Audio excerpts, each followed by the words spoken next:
Totoo nga pala yung sabi ng mga magulang natin dati. Mahirap kumita ng pera. Kaya naman, lagi nilang paalala, anak, mag-aral ka ng mabuti. Dahil yan lang ang sandata na maaari naming maipamana sa'yo.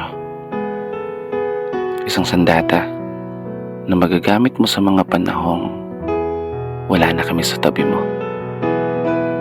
Para gabayan ka o itama yung mga mali na pwede mong maging desisyon, lalo sa sitwasyon na tanging sarili mong lakas ang ituturing mong pundasyon para harapin yung mabibigat na mga pagsubok at hamon.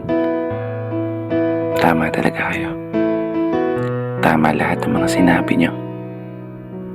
Eto na po yun. Ako, laban sa mundo.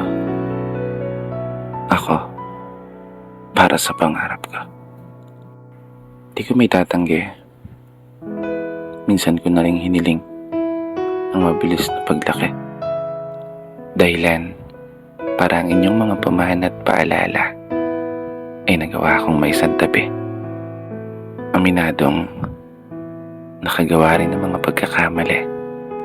Mga pagkakataong hindi na sana nasayang kung natutunan kong